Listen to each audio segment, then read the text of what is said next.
국민을 보호한다는 명분으로 전면적인 공격을 개시한 러시아는 압도적인 화력으로 순식간에 전세를 장악했습니다. 결국 전면전 발발 4일 만에 조지아가 러시아에 항복 선언을 했고, 니콜라 사르코지 당시 프랑스 대통령의 중재로 양측이 평화안을 합 2012년 1월 4일부터 20일까지 열리는 제24회 동계올림픽 경기대회. 중국은 베이징 올림픽을 위해 인프라에만 5조 원 간접 투자를 모두 합산하며 투자금이 무려 수십조 원에 이르는 것으로 알려졌습니다. 중국은 베이징 올림픽 개최 기간 동안 3억 명의 관광객이 베이징을 찾을 것을 기대한다며 이것이 과감한 투자를 단행했는데요. 초비상이 걸렸습니다. 미국과 영국, 캐나다, 호주 등 10개국의 베이징 올림픽에 정상이 방문하지 않기로 한 외교적 보이콧을 선언한 데 이어 한국도 중국에 폭탄 발표를 했습니다. 일본의 대표 신문 니케이의 보도에 따르면 중국 정부는 베이징 동계올림픽에 문재인 대통령을 공식 초청했습니다.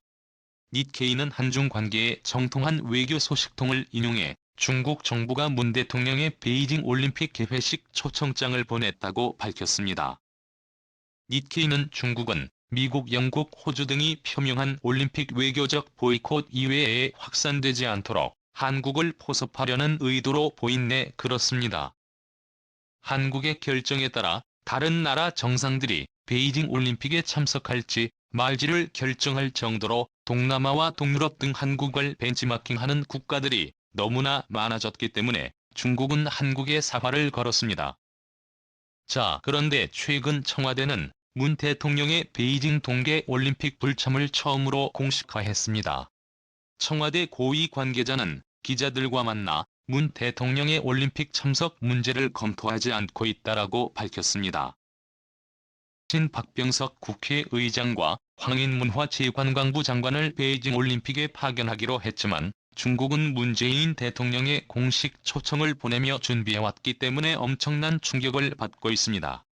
러시아는 한 발 더 나갔습니다.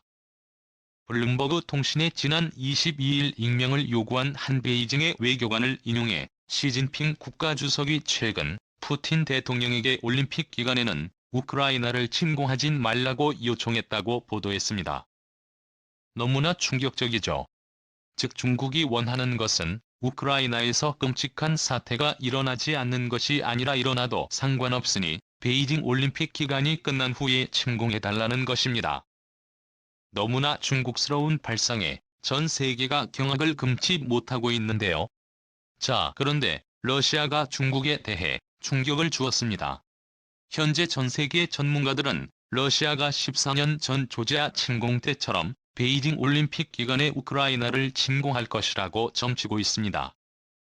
러시아는 베이징 하계 올림픽 개막일이던 2008년 8월 8일 나토 가입 등을 놓고 갈등을 빚던 조지아에 대한 대규모 군사작전을 개시해 전 세계를 놀라게 한 바 있습니다. 적으로 조지아의 나토 가입을 좌절시키고 남오세티아의 독립을 이끈 블라디미르 푸틴 러시아 대통령의 또다시 전 세계의 이목이 올림픽에 쏠린 틈을 타 전격전을 펼칠지 주목되고 있습니다. 푸틴은 제29회 베이징 하계 올림픽 개막일인 2008년 8월 8일 조지 부시 당시 미국 대통령 때 주요국 정상들과 함께 개막식 행사에 참석했습니다. 당시 푸틴은 대통령직에서 물러난 뒤에 자신의 후계자인 드미트리 메드베데프를 대통령 자리에 앉히고 본인은 실세 총리로 재직 중인 터였습니다. 개막식이 거의 끝나갈 무렵 푸틴은 자리에서 일어나 통역과 함께 부시에게 다가가 뭐라고 말을 건넸고 부시의 놀란 표정이 카메라에 잡혔습니다. 러시아가 조지아에 대해 군사행동을 시작했다는 소식을 푸틴에게서 들었기 때문이었습니다. 남오세티아를 침공한 조지아로부터 자국민을 보호한다는 명분으로 전면적인 공격을 개시한 러시아는 압도적인 화력으로 순식간에 전세를 장악했습니다. 결국 전면전 발발 4일 만에 조지아가 러시아에 항복 선언을 했고, 니콜라 사르코지 당시 프랑스 대통령의 중재로 양측이 평화안을 의했습니다. 큰 군사력 차이에도 미하일 사카시빌리 조지아 대통령이 러시아의 반격을 부를 위험이 있는 나무세티아 침공을 감행한 것은 미국이라는 뒷배를 믿었기 때문이었습니다. 또 푸틴의 외유 베이징 올림픽 참석과 메드베데프 대통령의 휴가라는 러시아 수뇌부의 공백을 노린 측면도 있었습니다.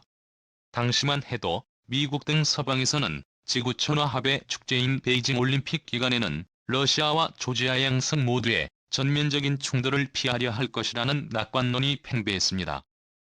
이 때문에 올림픽 폐막식 참석자 베이징에 와 있던 푸틴이 전격적으로 군대를 움직여 나무세티아를 침공한 조지아의 대규모 공세를 감행한 것은 서방의 허를 찌른 것이었습니다.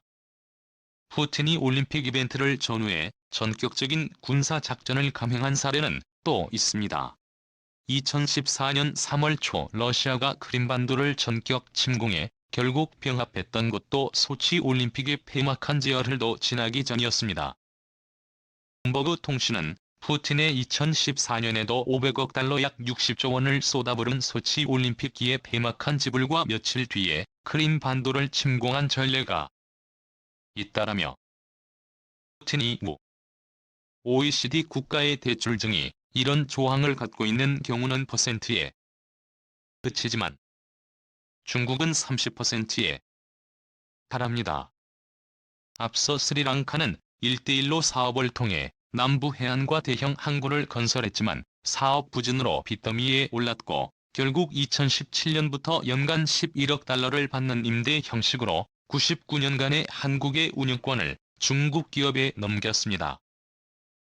우간다의 반중 감정이 최고조에 달하는 가운데 현지 언론들은 중국과 한국을 비교하기 시작했습니다.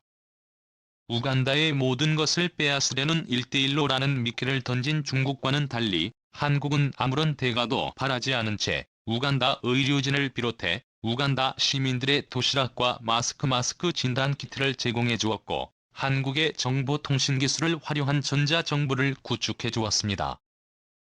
우간다는 한국의 경제 발전 경험과 노하우를 배우고 한국의 성장 모델을 그대로 벤치마킹하겠다고 선포했습니다. 그 대가로 우간다는 중국 대신 한국에 대박 선물을 예고했는데요. 현재 우간다에 매장된 원유만 20억 배럴 석유 시추뿐만 아니라 정유시설과 플랜트 설비 등을 모두 한국에 맡길 것으로 전망되는 가운데 한국은 제주는 중국이 버렸는데 돈은 한국이 가져간다 라며 분노해하고 있습니다. 이든 미국 대통령은 한국, 호주, 싱가포르, 뉴질랜드 등 이렇게 총 5개국과 함께 인도-태평양 경제 프레임 탄생을 조만간 발표할 것으로 알려졌습니다. 미국의 최인접국인 캐나다마저 배제한 세계 최강 어벤져스 조합에 한국의 가장 중요한 미국의 파트너가 될 것이라는 것이 미국 싱크탱크 전략국제문제연구소의 분석입니다. 한국이 미국과 중국의 고래 싸움에 터지는 새우가 아닌 미국 중국과 어깨를 나란히 하며 모두에게 없어서는 안 될 막강한 존재가 됐습니다. 오늘도 감사합니다. 책으로 멋진 하루 보내시길 바랄게요.